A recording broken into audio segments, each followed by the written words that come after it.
One of the challenges I find as a science teacher is to make sure that I am assessing students' understanding of ELA standards as well. So for example, are they able to understand informational text, trying to understand what they are reading? For this particular challenge that I have found Diffit as a good tool to help me create resources and materials for my students to ensure that they are reading and understanding what they are reading. So let me go and introduce and do a small demonstration on how I use Diffit and how it can help teachers when it comes to creating resources that helps and aligns itself with the ELA standards. So here I have Diffit opened.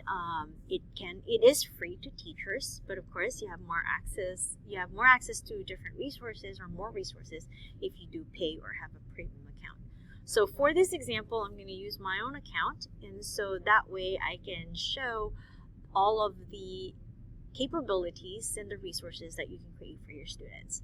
So if you look right here, I can set my grade level and the language and what type of text I want to create.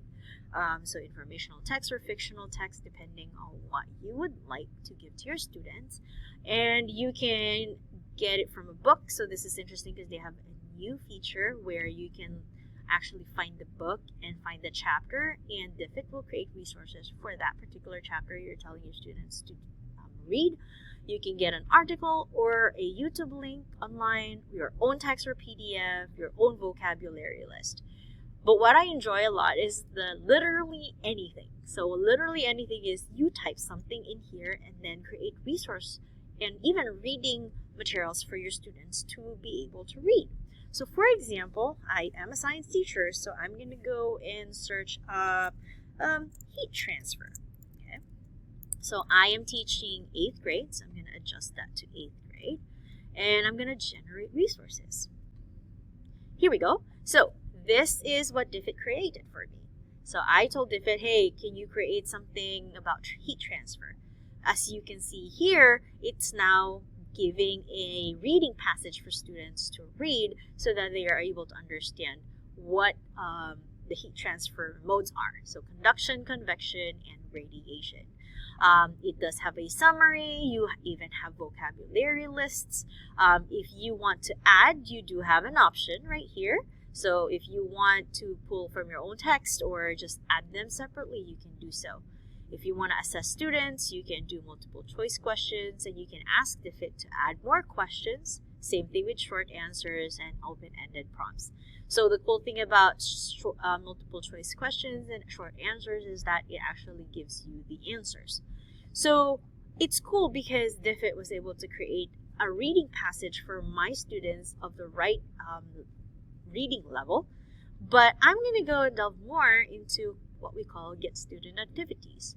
So right here, now you have options to pick a style or a type of material you want your students to have that assess a certain thing. So for example, if I want to assess how they're summarizing their learning, then I'm going to click this. If I want to check their reading strategies or teach them reading strategies or writing strategies, if I want them to analyze the text, if I want them to collaborate or use critical thinking with the reading that was just created. So in this case, I'm going to go and choose something like, let's see here, summarize learning. So now that I click summarize learning, it is now giving me different types of activities where it's going to fit the reading that was created by Diffit, and it will fit the type of activity you want them to do. So for example, let's do, at least for my class, let's do the W's workbook.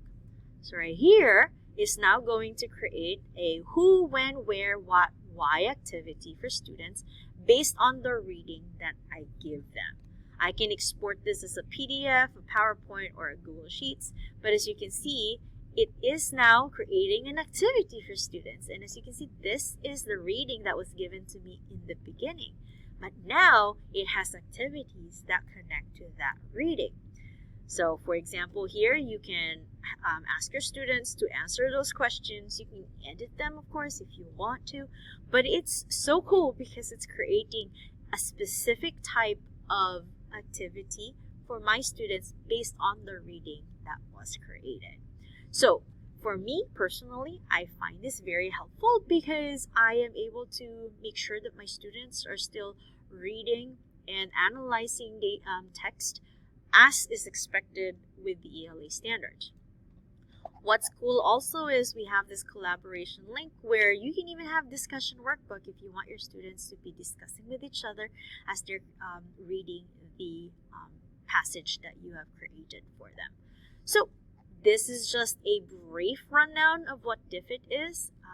It's really cool, and I hope you would go and try it and see how it can help you and your students in your classroom.